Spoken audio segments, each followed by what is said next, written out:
오늘 저는 여러분과 함께 형통의 원리라는 제목으로 은혜를 나누고자 합니다. 저는 미국을 여행할 때마다 항상 마음속에 느끼는 것이 있습니다. 그것은 누가 뭐라고 말해도 미국은 지상에서 가장 강한 나라고 지구 위에서 가장 잘 사는 부자 나라라는 것입니다. 물론 오늘날 미국은 국민들의 과소비로 인하여 또한 정부 지출의 과다로 인하여 천문학적인 무역 적자와 재정 적자로 말미암아 고민을 하고 있지만은 그럼에도 불구하고 미국은 거대한 국토와 한없는 자원을 가지고 있는 나라로서 국민 전체가 별로 염려 근심하지 않고 아주 번영을 누리면서 잘 살아가고 있습니다. 이와 같은 형통한 나라를 볼 때 저는 마음 깊숙이 질투 비슷한 부러움을 느끼지 아니할 수가 없습니다. 그러나 제3세계를 여행할 때는 상황이 달라집니다. 제3세계 사람들은 모두 다 한국의 올림픽을 부럽게 생각하고 한국의 급속한 경제성장을 입에 침이 마도록 칭찬을 하고 있습니다. 그런 말을 들으면 왜 잘 사는가 보다 이런 생각이 떠오르게 됩니다. 그리고 마음이 뿌듯하고 우리 조국에 대한 자랑도 마음속에 가득하게 됩니다.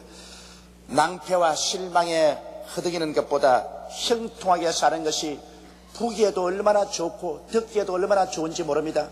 우리 일가 친척 형제라도 잘 산다는 소리 들으면 듣기 좋지만은 못 살고 낭패에 처해 있다는 말을 들으면 마음에 고통스럽습니다. 저는 미국에서 국민일보를 보다가 내 자매가 아버지의 생활에 짐을 들어주겠다고 독약을 먹고 자살을 기도했다는 기사에 접해서 앞날이 캄캄하고 아예 망령자실한 그런 심정을 느꼈습니다. 가난이란 삶의 희망을 빼앗고 인간의 삶의 존엄성조차 짓밟아 버리고 맙니다. 가난하되 낙심하지 아니하고 욕되지 아니하고 굳건하게 살아가는 그 정신적인 자세는 칭찬할 만한 일이지만 가난 그 자체는 저주이지 결코 축복이 아닌 것입니다. 하나님께서는 우리들이 모두 다 예수를 믿고 형통하기를 원하십니다. 요한 3세절에 사랑하는 자여 내 영혼이 잘됨같이 내가 범사에 잘되며 강건하기를 내가 간구한다고 말하셨습니다. 도적이 오는 것이 도적질하고 죽이고 멸망시키는 것뿐이요 인자가 온 것은 양으로 생명을 얻게 하되 품성이 얻게 하려 왔다고 말씀하신 것입니다. 하나님께서는 애굽에서 430년 동안 종살이하던 이스라엘 백성을 모세를 통하여 인도하여 내시고 그 다음 모세가 나이 많아 세상을 떠매 여호수아에게 그 지도권을 넘겨주셨습니다. 그리고 여호수아가 이스라엘 백성을 성공적으로 가나안 땅으로 이끌어갈 수 있는 형통의 원리를 말씀해 주셨습니다. 오늘 여호수아에게 하나님이 주신 그 형통의 원리를 가지고 우리도 깨달아서 형통 속에 살 수 있는 길을 모색해 보고자 하는 것입니다. 첫째로 하나님께서는 여호수아에게 꿈을 주셨습니다. 여러분 이스라엘 백성들에게 젖과 꿀이 흐르는 가나안 땅으로 가자 이렇게 말씀하실 때 그것이 우리 마음속에 얼마나 형용할 수 없는 영롱한 꿈을 주지 않습니까? 430년 동안 종살이하며 짓밟히고 허덕인 사람들에게 꿀이 흐르고 젖이 흐르는 자유의 땅 가나안이 주어진다고 할 때 그 마음속에 얼마나 찬란한 꿈이 살아나지 않겠습니까? 바로 여호수아에게도 하나님께서는 젖과 꿀이 흐르는 가나안 땅의 분명한 지경을 말씀해 주므로 이것이 너희 것이다. 너는 이 백성으로 이것을 점령하게 하라. 이러므로 부풀어 오르는 마음속에 꿈을 심어 주신 것입니다. 히브리 격언에 꿈이 없는 백성은 망한다고 그렇게 말하고 있는 것입니다. 꿈이 없으면 사람들마다 희망을 잃어버리고 맙니다. 내일에 대한 꿈이 없는데 무슨 희망을 가지고 살겠습니까? 희망이 없으면 사람들은 방자하게 행합니다. 될 대로 되라고 타락해버리고 마는 것입니다. 오늘 재미 한국 청소년들의 심각한 문제가 미국에는 한국 사회에 크게 부각되고 있습니다. 그래서 미국의 교회 지도자들이 금년 4월에 저로 하여금 미국에 와서 미국 뉴욕에서 청소년들을 선도할 수 있는 회관을 설립할 수 있기 위해서 큰 성회를 인도하고 모금을 해달라는 부탁을 받았었습니다. 왜 그러냐면 한국에 있는 사람들이 미국에 이민을 가서 이민살이에 자리를 잡기 위해서 아침 일찍 일어나서 저녁 늦게까지 정신없이 일을 합니다. 그리고 자녀들은 학교에 입학을 시켜놨습니다. 그러면 학교에서 자동적으로 선생들이 잘 키워줄 것으로 생각하는데 그렇지가 않습니다. 한국의 자녀들이 학교에 입학을 하고 보니 어느 장벽에 부딪힙니다. 아무리 들어도 무슨 말인지 한마디도 알아들을 수가 없습니다. 하루 종일 학교에 가서 멍하니 공중만 쳐다봅니다. 귀에 들려오는 것은 하나도 의미를 깨달을 수 없습니다. 책을 읽어봐도 깜깜합니다. 이러기 때문에 그만 학교 가는 것이 싫어집니다. 절망하고 맙니다. 자녀들의 마음속에 꿈을 잃어버리고 말았습니다. 부모들은 자녀들이 학교에 잘 가는 줄 아는데 그때로부터 학교에는 가지 않습니다. 학교 간다고 집 밖에 나와가지고서는 나쁜 깽든다고 모여서 나쁜 짓을 합니다. 이래서 미국 대도시마다 한국 청소년들이 깽단이 조직이 되어서 그들이 무기를 가지고 한국 상점들을 침공해 들어가서 사람을 죽이고 물건을 빼앗고 한국 가정들만 틉니다. 이것은 미국에 있는 한국 사회의 거대한 문제와 도말한 것입니다. 왜 청소년들이 이렇게 될까요? 그들은 미국 사회와 그 문화의 어느 장애로 말미암아 적응할 수 없으므로 꿈을 잃어버리고 말한 것입니다. 꿈을 잃은 청소년들은 자동적으로 방종하게 되고 타락하게 되고 마는 것입니다. 이러므로 여러분, 사람들이 마음속에 꿈을 가진다는 것은 만난을 무릅쓰고 나갈 수 있는 희망을 얻을 수 있지만 꿈을 잃어버리면 인간은 파탄이 된 것입니다. 그렇기 때문에 당신의 꿈을 보여주십시오. 그러면 나는 당신의 내일을 예언할 수 있습니다. 이렇게 저는 미국 가서 늘 외치고 있습니다. 꿈이란 내일을 창조하는 근원적인 힘이 되는 것입니다. 마음속에 꿈이 있는 사람은 하나님께서도 그와 함께 역사하는 것입니다. 그렇기 때문에 하나님의 성령이 오시면 젊은이에게는 환상을, 늙은이에게는 꿈을 심어주겠다는 것입니다. 그래서 내일에 대한 위대한 삶을 설계할 수 있도록 해주시는 것입니다. 오늘날 우리 한국 정부도 국민들에게 분명한 꿈을 제시해야 이렇게 혼란한 민주화의 과정을 무사히 넘겨갈 수가 있는 것입니다. 정부가 국민들에게 대해서 통일에 대한 분명한 꿈을 주어서 모든 사람들이 중구난방으로 모두 다 자기 혼자 힘으로 통일하겠다는 혼란을 피하게 할 수가 있는 것입니다. 또한 민주화에 대한 분명한 꿈을 주어서 하루빨리 지방자치제도 하고 지방자치장들도 선거하는 이러한 것을 보여주므로 혼란을 피할 수가 있는 것입니다. 노동자, 농민, 도시, 빈민들에게 삶을 이어갈 수 있는 정부적인 정책과 꿈을 보여주어야만 되는 것입니다.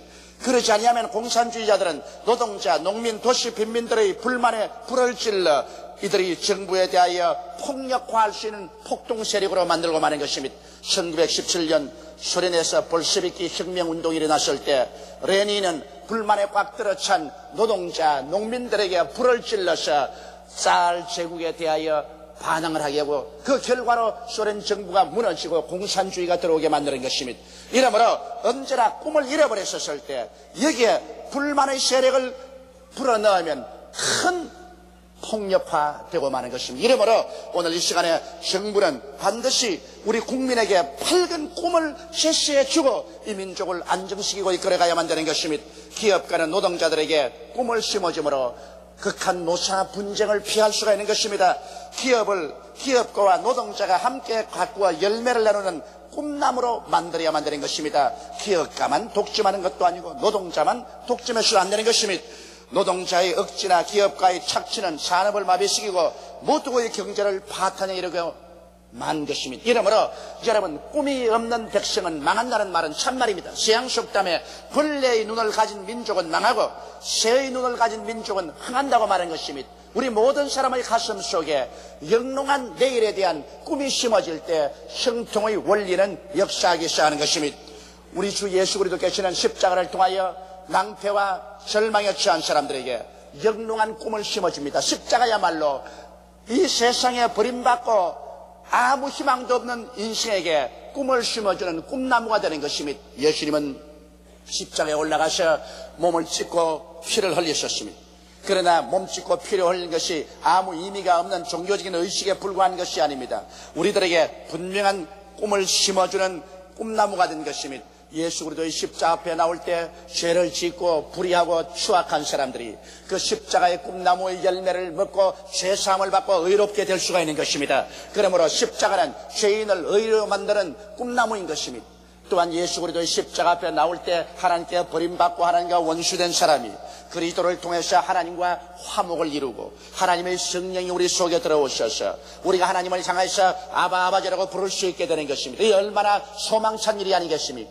예수 그리스도의 십자가 꿈나무를 통해서 이 세상에서 병들고 버림받고 죽을 수밖에 없는 인생이 치료의 소망을 가질 수가 있는 것입니다. 제가 십자가에서 우리 연약을 친히 담당하시고 병을 짊어지고 가셨으므로 예수 그리스도의 십자가를 통하여 우리들은 세상에서 고칠 수 없는 질병을 가지고 있더라도 이것을 극복하고 이길 수 있는 꿈을 소유할 수가 있게 되는 것입니다. 십자가를 통하여 우리는 낭패와 실망과 저주에서 벗어날 수 있는 꿈을 얻을 수가 있습니다. 예수님께서는 아담 이후로 저주를 받아 가시와 은거기에서 투성이가 되는 사람들을 위해서 대신 십자가의 고난을 짊어지신 것입니다. 저는 우리의 모든 저주를 한 몸에 짊어지신 것입니다. 그래서 그런 십자가에서 저주를 청산하고 대속함으로 말미암아 저주에서 허덕이며 낭패와 실망과 패배에 먹는 사람들이 십자가 밑에서 새로운 소망을 얻습니다. 나도 할 수 있다, 하면 된다, 해보자는 그런 꿈을 얻을 수가 있는 것입니다. 왜냐하면 주님께서 저주를 제하여버려 주시기 때문인 것입니다. 우리는 십자가에서 영원한 죽음을 멸하고 지옥을 멸하고 하나님이 예비한 아름다운 천국에 들어갈 수 있는 꿈을 얻을 수가 있습니다. 십자가는 우리가 부활해서 영생 천국을 누릴 수 있는 꿈을 우리 마음속에 심어주는 것입니다. 이러기 때문에 예수 그리스도 앞에 나오면 이 세상에 아무리 낭패와 실망을 당하고 버림받은 사람이라도 찬란한 꿈을 그 마음속에 얻을 수가 있는 것입니다. 십자가 밑에 나와서 꿈을 얻을 수 없는 사람은 영원히 버림받은 사람인 것입니다. 십자가 밑에 나와서 우리 영혼이 잘됨같이 범사에 잘되며 강건하고 생명을 얻되 넘치게 얻는 영롱하고 활활 타오르는 마음속에 꿈을 얻으면 그 꿈을 가지고 밖으로 나가서 눈에는 아무 증거 안 보이고 귀에는 아무 소리 안 들리고 손에는 아무 잡히는 것 없어도 믿습니다로 밀고 나갈 수 있는 용기가 주어지게 되는 것입니다. 이러므로 오늘날 십자가는 우리 인류의 위대한 구원의 꿈나무인 것입니다. 십자가를 통하지 않고 온전한 꿈을 얻을 수 있는 사람은 이 세상에 아무도 없을 것입니다. 둘째로 우리가 꿈을 가졌으면 이제 그 꿈을 성취할 수 있는 근원적인 힘인 하나님을 믿어야만 되는 것입니다. 아무리 넓은 땅을 개간해도 물을 댈 저수지가 없이는 그 땅을 황무지에 불과한 것입니다. 이와 같이 우리 인간이 아무리 찬란한 꿈을 가졌어도 그 꿈을 이룰 수 있는 하나님의 능력이 우리 뒤에서 밀어주셔야만 되는 것입니다. 오늘 인본주의자의 태도는 인생을 살아갈 때 인간의 청춘을 의지하고 교육, 금전, 지위, 명예, 권력 등을 자원으로 삼고 살아가는 것입니다. 그러나 여러분 정변이 다가오는지 세태가 변화되면 인간의 청춘, 교육, 금전, 지위, 명예, 권력 등은 하루아침에 휴지같이 우겨지고 마는 것입니다. 인간은 아무것도 스스로 영원히 유지할 수 있는 자원을 갖고 있지 못합니다. 이러므로 여러분 오늘 우리들은 모두 다 진실로 영원히 사라지지 않은 힘을 얻기 위해서는 인본주의에서 신본주의로 돌아서야만 되는 것입니다. 하나님 중심으로 모시고 하나님을 의지해야 됩니다. 하나님만이 저 무한한 천국을 지었었습니다. 저 수많은 별들을 지었었습니다. 이 넓은 땅과 저 푸른 바다를 지었었습니다. 무한한 자원을 하나님이 만드신 것입니다. 이러므로 전지전능 무소부지하신 하나님이 우리의 자원이 될 때 우리들은 담대할 수가 있는 것입니다. 불가능에 도전할 수 있습니다. 아브라함을 보십시오. 나이 75세가 되었을 때 하나님께서는 이민을 가서 한 나라를 새로 건설하는 꿈을 주셨는데 그가 하나님을 의지했기 때문에 75세의 늙은 노구를 끌고도 젊은 사람이 할 수 없는 긴 여행을 하고 이스라엘 나라를 창설한 것입니다. 모세를 보십시오. 80이 되어서 눈도 어둡고 귀도 어둡고 보통 사람 같으면 절대로 할 수 없는데도 불구하고 호렙산에서 하나님께로부터 꿈을 얻고 난 다음에 하나님을 의지하자. 하나님을 의지하는 그 능력으로 지팡이 하나만 짚고서 430년 동안 종으로 붙잡고 있는 방대한 거국인 애굽을 대적해서 이스라엘을 구원하러 나간 것입니다. 그리고 그는 그것을 성공시킨 것입니다. 만일 하나님을 믿지 않았더라면 조그마한 초립동 다윗이 절대로 골리앗을 대항해서 싸우러 나가지 않을 것입니다. 블레셋 장군 골리앗은 유명한 장군이요 부척 장신이요 그의 힘은 정말 역발산 기계수에 있었습니다. 이와 같은 골리앗을 대결해서 그를 이기고 나가겠다는 조그마한 초립동 다윗은 전지전능 무소부지하신 하나님을 믿는 믿음을 가졌기 때문에 이와 같은 모험을 할 수가 있는 것입니다. 그러므로 믿음은 위대한 자원이 됩니다. 만난을 무릅쓰고 나아갈 수 있는 힘이 되는 것입니다. 이렇기 때문에 예수 그리스도를 구주로 모시고 하나님을 아버지로 섬기고 아버지를 믿는 그 믿음을 가져야 우리는 형통의 삶을 살 수가 있습니다. 그렇지 않으면 우리가 곧 우리 환경을 바라보고 두려워하면서 마음이 위축되고 마는 것입니다. 셋째로 우리가 형통한 삶을 살기 위해서는 강하고 담대해야 되는 것입니다. 왜냐하면 인간은 근본적으로 불안한 존재인 것입니다. 인간은 태어나서 죽을 때까지 어디에서 와서 왜 살며 어디로 가는지를 모르는 불안한 존재인 것입니다. 인간은 내일 일을 모를 뿐 아니라 당장 순간 후에 일어날 일도 모르는 것입니다. 그렇기 때문에 인간은 한없이 불안한 존재인 것입니다. 또한 우리가 살고 있는 이 시대는 불안의 시대인 것입니다. 정치적으로 불안하고 경제적으로 불안합니다. 군사적으로 불안하고 국제적으로 불안합니다. 모든 것이 유동하고 무엇 하나 확실히 신뢰할 수 있는 것은 없습니다. 이렇기 때문에 인간은 불안 속에 살고 있습니다. 불안은 인간을 좌절시키고 위축시키는 것입니다. 인간은 이 불안한 마음을 어찌한지 진정해 보려고 술을 마시기도 하고 담배를 피기도 하고 마약에 중독이 되기도 하는 것입니다. 술이나 담배나 마약 같은 것은 우리 사람의 마음에 불안을 해소하기 위해서 인간이 만든 지팡이에 불과한 것입니다. 그러나 그런 지팡이가 우리 마음속에 완전한 안정을 줄 수가 없는 것입니다. 베드로를 보십시오. 베드로와 그 제자들이 함께 배를 타고 밤바다를 지나가는데 무서운 풍랑이 다가왔었습니다. 그들은 마음이 불안하고 초조했습니다만 바다 위에 유령과 같은 물체가 걸어오기 때문에 정말 놀라서 큰일 났습니다. 그럴 때 예수님께서 두려워 말라 나다고 말하셨습니다. 그럴 때 베드로가 말하기를 만일 주시어든 나로 하여금 명하여 물으로 걸어오게 하소서라고 말하셨습니다. 예수께서 오라고 하며 베드로는 예수님의 말씀을 가지고 강하고 담대했었습니다. 그런 캄캄한 밤바다 풍랑 이런 곳에 배에서 쩌벅쩌벅 걸어 나갔었습니다. 강하고 담대한 믿음을 가지고 나갈 때 그런 무리로 걸을 수 있었으나 곧장 일진 광풍이 불어오고 찬물이 얼굴을 덮치며 그만 그런 바람과 파도를 바라보고 마음에 두려움이 들어오자 물에 가라앉고 마는 것입니다. 오늘날 우리들도 성공적인 인생을 살아가다가도 환경을 바라보고 불안과 공포증이 마음에 다가오면 그만 우리는 실패의 늪속에 빠져들어가 버리고 마는 것입니다. 사람은 그 마음이 강하고 담대해야 되는 것입니다. 그래서 두려워 말고 놀라지 말고 할 수 있다 하면 된다 해보자고 나갈 수 있는 용기가 있어야 되는 것입니다. 이렇게 하기 위해서는 하나님의 말씀을 늘 묵상해야 되는 것입니다. 하나님 말씀만이 우리의 마음속을 강하고 담대하게 만들어주는 것입니다. 환경을 바라보고 세상 사람 말을 들으면 마음이 불안해지고 초조해지는 것입니다. 그러나 말씀은 여러분과 나에게 용기와 희망을 넣어주는 것입니다. 그리고 능력 있는 설교를 많이 들어야 되는 것입니다. 주일, 수요일 교회에 나와서 설교를 들어야 되는 것입니다. 이 말씀이 우리의 마음속에 모든 불안과 공포를 내어쫓고 우리의 마음속에 용기와 담력을 넣어주고 마음을 새롭게 해주는 것입니다. 그리고 기도를 많이 해서 성령으로 충만해야 되는 것입니다. 염려와 근심을 기도를 통해서 다 하나님께 맡겨버리고 성령에 충만하면 마음속에 불안과 공포가 사라지고 마는 것입니다. 그리고는 긍정적이고 적극적인 하나님의 말씀을 입으로 늘 시인해야 되는 것입니다. 사람은 자기 입에 말로 묶이며 자기 입에 말로 사로잡힙니다. 입에 말로서 나는 할 수 없다, 못한다, 안 된다, 절망이라고 말하면 그런 부정적인 생각으로 묶여서 깔아앉고 마는 것입니다. 그러나 입술의 말로서 언제나 긍정적이고 적극적인 하나님의 말씀을 계속 시인하면 이 말씀이 자기 스스로에게 용기를 주고 희망을 주고 힘을 넣어주는 것입니다. 이러므로 말씀을 늘 입으로 시인하는 것은 우리 삶에 대단히 중요한 것입니다. 그래서 여러분께서 강하고 담대한 마음을 늘 유지하고 있어야 하나님이 그러한 사람을 사용합니다. 이렇기 때문에 하나님께서는 여호수아에게 강하고 담대하라, 마음을 강하게 하고 지극히 담대하라고 신신당부했던 것입니다. 넷째로 우리가 형통하기 위해서는 하나님의 계명을 지키며 살아야 되는 것입니다. 부모의 뜻을 어긴 자식이 나중에 부모에게 재산 상속을 달라고 아무리 강구한들 부모가 자기 뜻을 어긴 자식에게 재산을 줄 리가 없는 것입니다. 친구 간의 신의를 어기고 돈을 빼앗아가고 혹은 약속을 어기고 그러다가 나중에 친구에게 가서 도움을 달라고 사정한다고 해서 신의를 저버린 친구를 도와줄 자는 없는 것입니다.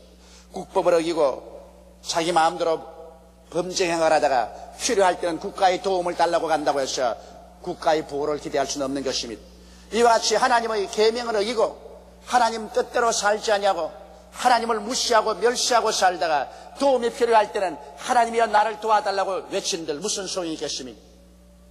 예수님께서 성경에 말씀하기를 내 계명을 지키는 자가 나를 사랑하는 자니 나를 사랑하는 자는 아버지의 사랑을 받을 것이라고 말씀하신 것입니다. 이러므로 우리는 예수를 믿고 구원을 받은 것은 값없이 받은 것입니다. 죄를 짓고 불의하고 추악한 인생이 십자가를 믿음으로 말미암아 값없이 보혈로 죄사함을 받고 구원을 받은 것입니다만 하나님과의 화평을 이루어서 하나님과 함께 손을 잡고 걸어가기 위해서는 우리가 하나님의 계명을 지켜야 됩니다. 그리고 하나님의 기뻐하시는 일을 행하면 무엇이든지 우리가 구하는 대로 얻을 수가 있는 것입니다. 이렇기 때문에 우리 예수 믿는 우리들은 항상 우리 마음속에 계명을 두고서 살아가야 되는 것입니다. 내 앞에 다른 신을 두지 마라. 우상에 절하지 마라. 하나님의 이름을 망령되이 부르지 말라. 안식일을 거룩히 지켜라. 내 부모를 공경하라. 살인하지 마라. 간음하지 마라. 도둑질하지 마라. 내 이웃을 거짓 증거하지 마라. 내 이웃을 탐하지 말라는 이 하나님의 가장 근원적인 계명을 우리 마음속에 늘 간직하고 이 계명을 쫓아서 나를 살펴보고 계명을 쫓아 살려고 애를 쓰는 이러한 삶 속에 하나님과 우리와의 조화가 있는 것입니다.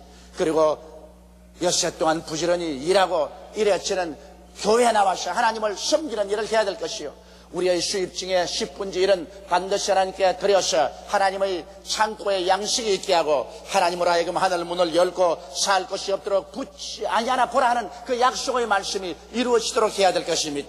이와 같은 하나님의 계명을 지키고 하나님을 기쁘시게 하는 이러한 삶을 살 때 우리는 강하고 담대하게 하나님께 나와서 주의 도우심을 구할 수가 있습니다. 성경은 말씀하기를 너희가 없는 것은 구하지 아니하며요 구하여도 받지 못하면 정욕으로 설려고 잘못 구함이라고 말하셨습니다. 우리가 하나님 계명을 지키고 살면서 하나님 앞에 필요한 것을 구할 때 오늘날 또 하나님은 우리에게 응답하여 주십니다. 무엇인지 내 이름으로 내게 구하면 내가 시행하리니 이런 아버지로 하여금 아들로 인하여 영광을 얻으시게 하림이라고 말씀하신 것입니다. 예수님은 누가복음 18장에 항상 기도하고 낙심하지 말라고 말한 것입니다. 우리가 항상 기도하면 하나님께서 반드시 우리의 원한을 들어주시고 문제를 해결해 주시기 때문인 것입니다. 이래서 우리는 하나님의 도움으로 말미암아 우리의 삶에 진실한 형통함을 얻을 수가 있는 것입니다. 하나님은 여호수아에게 이 형통의 법칙을 보여주셨고 여호수아는 이 형통의 법칙을 따라서 300만 이스라엘 백성을 젖과 꿀이 흐르는 땅으로 무사히 이끌어갈 수가 있었습니다. 우리의 삶도 젖과 꿀이 흐르는 땅을 향해서 걸어가기 위해서는 첫째로 이스라엘 백성들처럼 영롱한 꿈과 환상을 십자가 밑에서 받는 여러분 되시기를 주의 이름으로 축원합니다. 내 영혼이 잘됨같이 범사에 잘되며 강건하게 되는 꿈과 환상을 마음속에 가진 자만이 내일을 창조해 나갈 수가 있는 것입니다. 그리고 둘째로 우리 마음속에 흔들리지 않는 하나님에 대한 믿음을 가지고 있어야만 되는 것입니다. 하나님이 우리 배경에 서있고 하나님이 우리 삶의 자원이 될 때 우리는 어떠한 역경이 다가오고 어려운 환경에 부딪혀도 낙심하지 않고 기도하고 나갈 수가 있는 것입니다. 하나님만이 우리의 자원이 될 수 있는 것입니다. 셋째로 우리는 강하고 담대해야 되는 것입니다. 우리는 끊임없이 말씀을 읽고 끊임없이 기도하고 그리고 끊임없이 입술로 말씀을 시인하고 그렇게 나감으로 마음이 강하고 담대하여 환경에 좌우되고 뒤로 물러가는 부정적이고 파괴적이고 절망적인 인생이 되지 말아야 되는 것입니다. 그리고 넷째로 우리는 성령 충만하여 하나님 계명을 지키고 계명을 따라서 살도록 애를 써야 될 것입니다. 이와 같이 애를 쓸 동안에 하나님께서 우리를 기뻐하시고 성령으로 도와주실 것입니다. 내일은 오늘보다 다음 달은 금번달보다 명년은 금년보다 더 나아지는 형통의 삶을 이 네 가지 하나님의 법칙을 통하여 우리는 가져올 수 있게 되는 것입니다. 하나님은 여러분 한 사람도 낙오자가 되기를 원치 않습니다. 하나님은 여러분 한 사람 한 사람이 모두 다 모든 일에 항상 모든 것이 넉넉하여 모든 착한 일을 넘치게 하기를 원하시고 계신 것입니다. 우리 주 예수 그리스도의 은혜를 너희가 알거니와 저가 부유하신 자로서 너희를 위하여 가난하게 되시면 저희 가난하심으로 인하여 너희로 부유케 하리 하심이라고 성경은 말하고 있는 것입니다. 이처럼 주님은 그 몸을 찢고 피를 흘리심으로 여러분을 형통한 인생으로 살게 되기를 간절히 바라고 있다는 사실을 깨달아 알게 되시기를 주의 이름으로 축원합니다. 다 같이 오게 숙여 기도드리겠습니다. 전능하시고 거룩하신 아버지 하나님, 오늘날 사회에 밝은 면이 있는가 하면 또 그 그늘에 가리어서 어두운 곳이 있고 슬픈 것이 있고 절망도 있습니다. 그러나 우리 하나님께서는 만인이 예수님 십자가 밑에 나와서 죄사함을 받고 우리 주 예수 그리스도로 말미암아 우리에게 주어지는 밝고 맑고 환한 영롱한 꿈을 얻고 믿음으로 담대한 심정을 가지고 기도하며 하나님 말씀을 지키고 살아나감으로 하나님의 형통을 받기를 원하시고 계시옵나이다. 하늘이 비를 주면 땅이 열매를 맺는다고 하셨습니다. 하나님께서 형통케 하시면 형통치 아니할 자가 없습니다. 하나님이 높인 자 낮출 수가 없고 낮추는 자 높일 수가 없습니다. 하나님이 문을 열어놓으면 닫을 자가 없고 닫아놓으면 열 자도 없사옵나이다. 우리 아버지 하나님, 우리 모두 다 깨어지고 회개하고 예수를 구주로 모시고 하나님 중심에 서서 형통의 법칙을 쫓아 살게 도와주시옵소서. 내가 살고 남을 살릴 수 있는 우리들이 되게 도와주시옵소서. 나도 못 살고 남도 못 살게 만드는 이러한 사람들이 되지 않게 도와주옵소서. 오 형통의 하나님 아버지여, 오늘 이 시간에 모든 사람들이 회개하고 예수를 구주로 모시고 형통의 축복 속에 들어갈 수 있도록 도와주옵소서. 우리 주 예수님 이름으로 기도드리옵나이다. 아멘.